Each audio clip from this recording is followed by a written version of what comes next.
I know that Christmas is Jesus' birthday.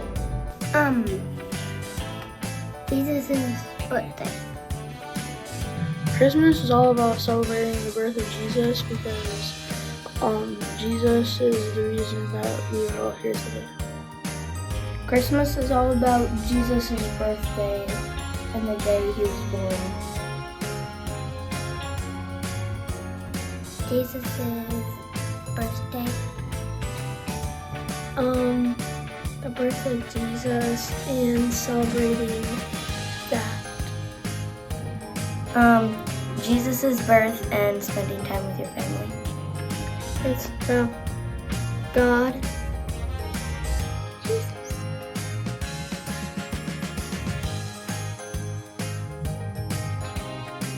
Jesus. I'm celebrating God's birthday. Gaming toys.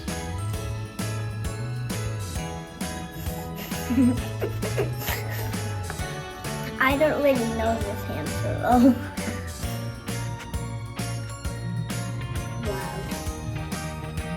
Santa is about Christmas because he gives Christmas about toys and people. If they don't get everything, I get them for mommy to get to the doctor and then they get toys. Jesus' birthday.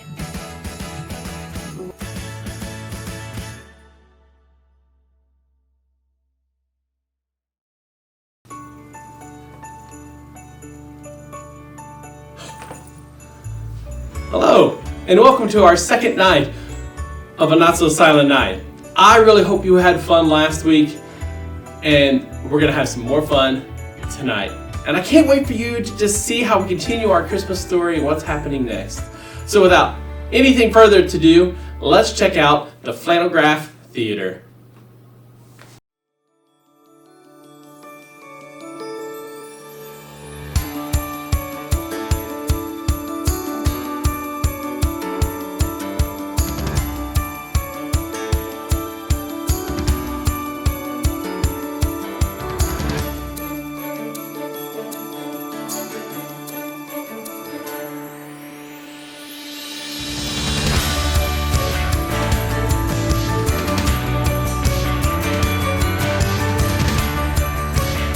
Once upon a blue moon, there was a man named Zechariah, and he was a priest from the tribe of Aaron.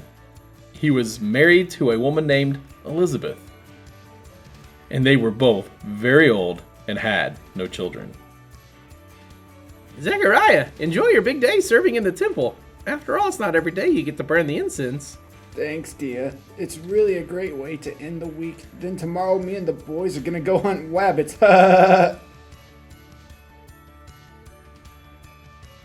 But as Zechariah was going about his business in the temple, a strange new visitor came to speak to him.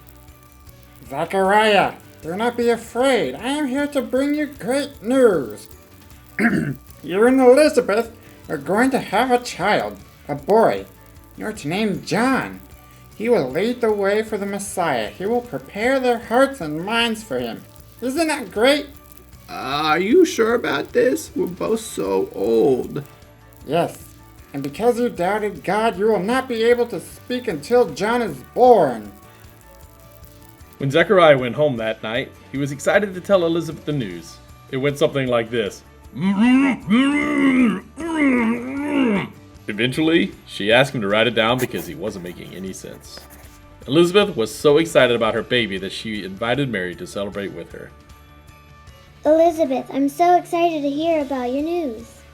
And I yours. Matter of fact, my baby, when he heard your voice, jumped up and down. The time came for John to be born. Here is our son, John. The family was stunned. It was tradition to name your child after somebody in the family, and Elizabeth just used the name no one in their family had. In their disbelief, they pressed her for the child's real name. It's John. Really, it's John. Zechariah, help me out. Zechariah was still unable to talk, so he had to go out and write on a tablet. His name is John. It was at that moment Zechariah was able to speak again. John! His name is John! What an exciting time for the Israelite people. The man who will make a way for the Messiah and the Messiah himself are close to entering the world to make right what was wrong. Stick around for part 2 of our story, coming up next.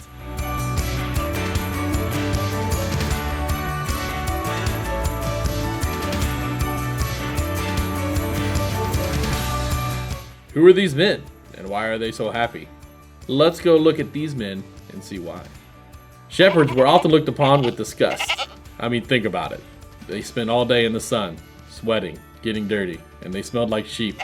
No one likes to hang around somebody who is dirty, sweaty, and smells like sheep. Unless you're Shrek. These guys were all 3. Yuck. I mean, they smelled worse than Brady's tooth after he's eaten Taco Bell and beans. Because of this, it was a job not many people wanted. Shepherds also had a reputation of being liars, cheats, well, just not nice people. I mean, you would be tired and cranky too if you had to chase wandering sheep all over the wilderness. But this doesn't explain why these men are happy, does it? Well, it does, but not just yet. So here's why they're so happy. They've just been visited by a host of angels. Let's go back in time and see that interaction.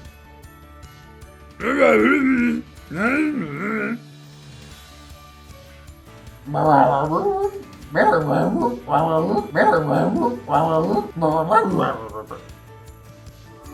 are angels here to give you a message of great joy for all the world. Tonight, just over there in the town of Bethlehem, a baby has been born. Yes, but this one is different.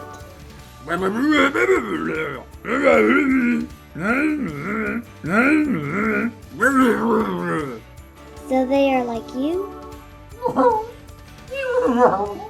This baby is different because it is going to be a king, the Messiah, the Savior of all mankind.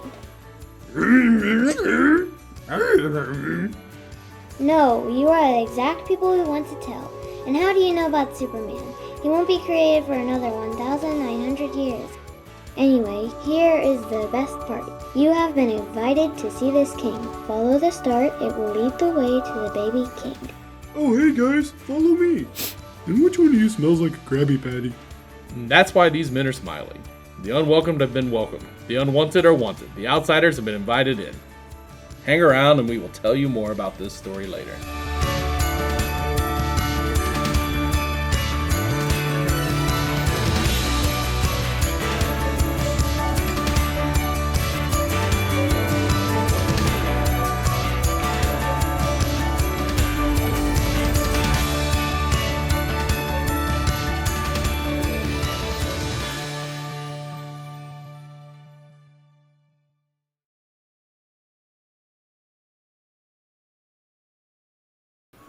What about that?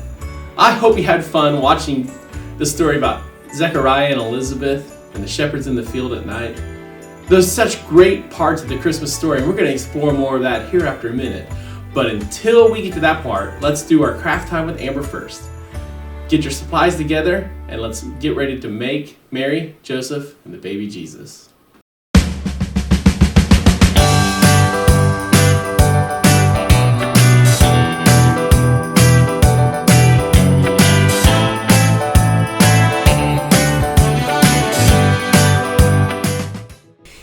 I'm Amber. Thank you for joining me for our week 2 of our craft. Today, what we're going to do is we're going to make Mary, baby Jesus, and then Joseph. So for what you need for these is you need these wooden pegs right here. They're all about the same height and everything like that, so you don't have to worry about any of that. And then you're going to need your Sharpies or your markers to use to decorate them. Yeah, let's just get started. So I think I'm going to start with I'm going to start with Mary. Alright, well, I'm going to start with pink. Well, not pink, really. Alright, so I'm going to start with her dress. Now, I've looked up tons of pictures of Mary and everything like that, and so when I did this, I saw that a lot of the times she kind of always wore a veil over her head, so that's why I did this purple over her, and then that's her dress, and then her cloak outside of that, because people wore cloaks and stuff back in that time period. So we're just going to start. just going to draw 2 lines down, and that's going to be her dress.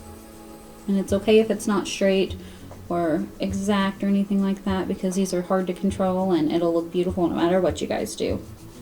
I'm going to color them in.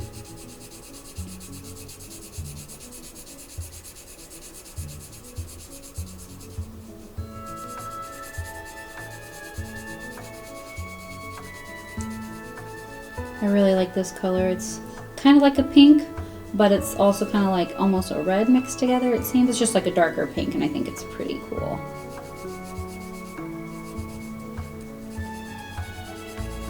Alright, almost done with this.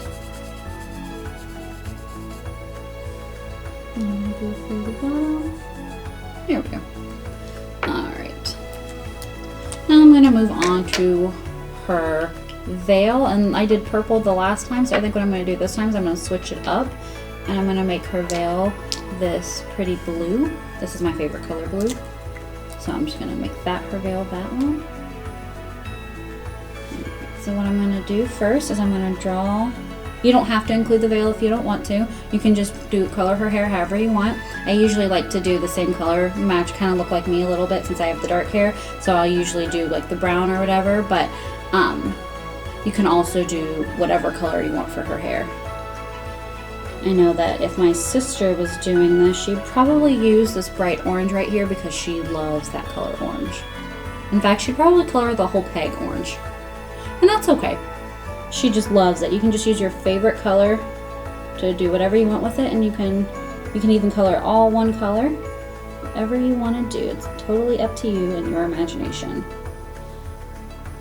So now I'm just gonna kind of make her veil kind of go in a little bit like that, so I have room to color her cloak in. Alright, and then we're going to color that in. I love doing this activity because they were super easy to do, and I always loved Sharpies and stuff when I was younger, so I always loved coloring with markers. And so when Jonah told me, hey, we're using, markers to make baby Jesus and Mary and Joseph, I was like, yes, this is exciting. Right, almost got this on the back, and now I'm going to color the head part. Now this part's kind of the trickier part because it's not straight, but if you end up crossing a line or anything like that, that's totally fine. As you can see, I got blue all over my hands. That's okay, it'll wash off. Like I said, when I do crafts, I always am messy. It's the same thing when I bake too. Alright, so now that I got the cloak done, I'm going to use purple. A light shade of purple, which when you use it on the pegs, it actually is a little darker, and I really like the color that it turned out to be. So I'm going to use that. And just kind of fill in this piece right here.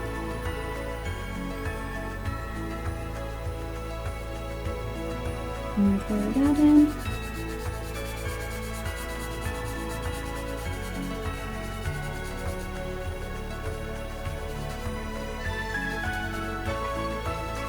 And then do the same on the other side. And also kind of align a little bit. That's okay. It's fun to color outside drawing anyway.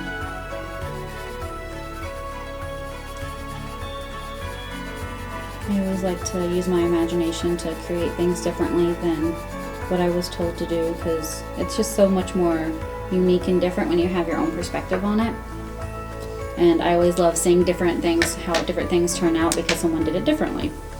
Alright, so I'm going to use the brown I'm going to try to do her hair a little bit kind of like that. So I'm going to try to do this a little differently, where I kind of make you kind of see more of her hair. Like that. Here we go. And I'm going to color that in.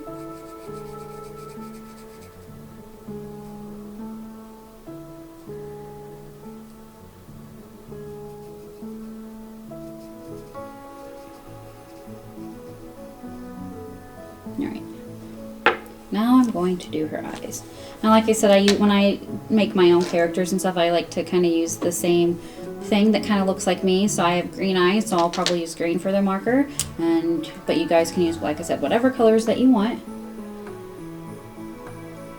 So I'm just gonna do a couple of dots like that.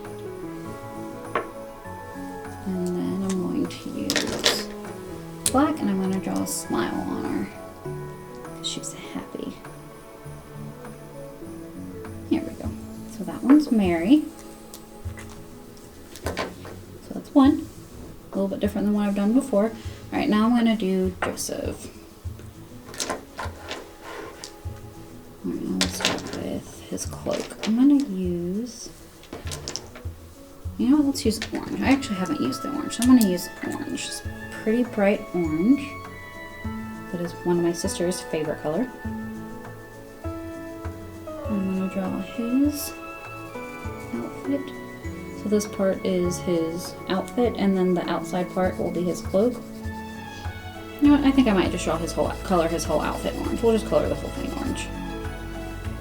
Make it a little different this time. But if you guys want to use the different colors and stuff like we did with Mary, you can. If not, not a big deal. Do whatever you want to do. I like to change things up every now and again too. This orange is really pretty, so. And we'll stop this, and we'll move on to his face. You know, a lot of back in this time period that Mary, Joseph, and baby Jesus were there, a lot of men had beards. So I'm going to draw a beard on him. Alright, now I'm going to use... let's use yellow. I'm actually going to use dark color. Let's use black for his hair.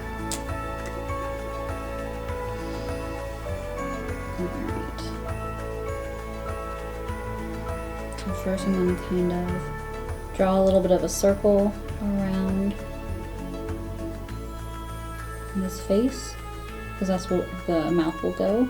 And I'm just going to kind of draw down a little bit to make a beard. You can make, if you do a beard, you can make the beard as long as you want or as short as you want, or again, no beard at all. Totally up to you.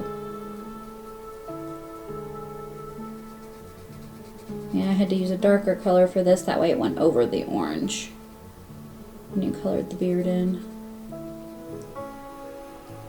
Alright, I'm just gonna fill it in a little bit more over top. There. Now. Okay. As you can see, now he has his beard. And so for this Joseph, I did draw that he had a little bit of longer hair, but I think for this Joseph, I'm gonna do shorter hair. So I'll go ahead and take the black again. I'm just going to draw kind of like a circle, like what we did with Mary. And then I'm just going to color. Well, this will also cover up the spots that came off of my hands when I was holding him. So put this in, and then we can go to his face, and then we can do baby Jesus. I had a lot of fun doing this activity, and I think baby Jesus was my favorite one that I did. We're almost done. There. As you can see, some of the black got onto the orange, but that's okay. That adds character. Alright, now I'm going to use, let's do blue for his eyes.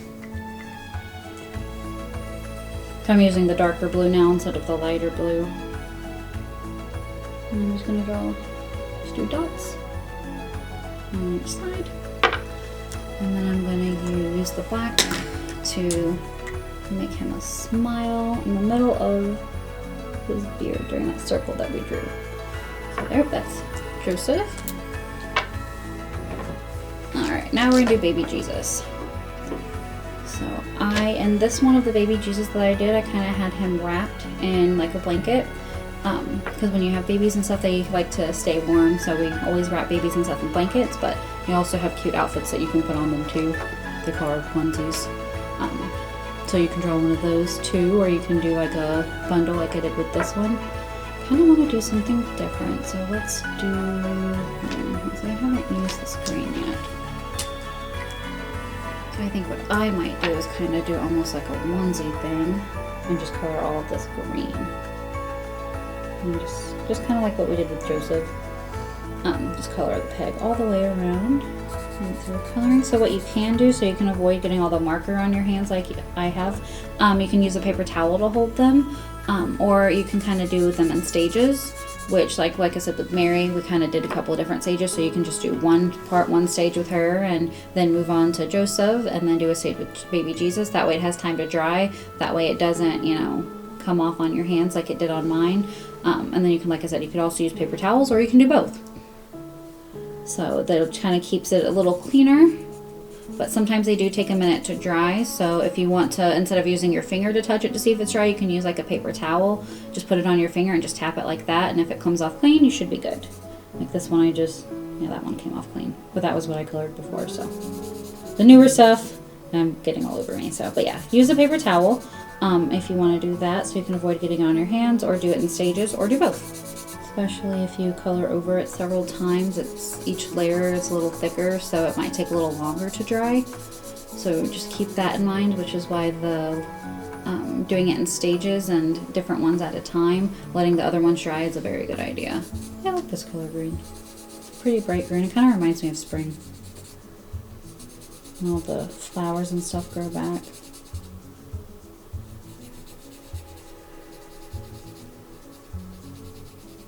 But I think my favorite time of the year is winter, because I love it when it snows. It looks so pretty, and then you get to go outside and make snow angels and snowmen, which I've never been good at. I've always tried, but I always had a hard time keeping it and not, making snowballs and throwing them at people. Like my dad or my sisters. Or even now, I'm 26, and I like to throw snowballs at my husband too. All the time. First chance I get. I throw them at my dogs too because they love the snow. They're huskies, so they love playing in the snow. And they love it when I throw snowballs up in the air for them to catch it, and it kind of breaks apart in their mouth, and they love it. It's so cute. Alright, now that we got his onesie colored all the way, now we're going to do eyes. Now a lot of the times, some babies are born with lots of hair, some babies are born with no hair or very little hair. So you can either do no hair like I did on this one, or you can add a little bit at the top. I think I'm going to do yellow and add a little bit on the top, just to kind of make it a little different. Alright. And that. I'm going to color the back of it too. Like I said, even though this is the second time that I've done this, I like to change things up a little bit. So that's why each of mine looks a little bit different. So you can also see the different types of different ways that you can do it, and then again use your own imagination to figure out what you're wanting to do. Alright, there we go. And now let's see. What color eyes? Let's see, his mom has green eyes, so I'll put green eyes on baby Jesus. And I'm using the darker green now. Do a dot here, and a dot there.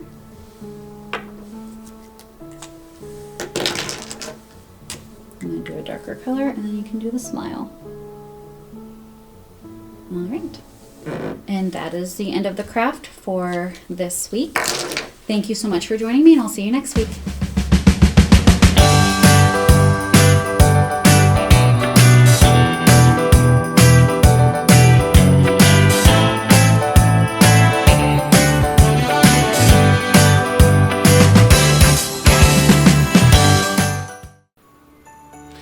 I would love to see some pictures of the quick nativity that you just made of Mary, baby Jesus, and Joseph. Now, with your parents' permission, you can take some pictures, maybe even post them right here on this Facebook page so we can share them and comment and talk about them together.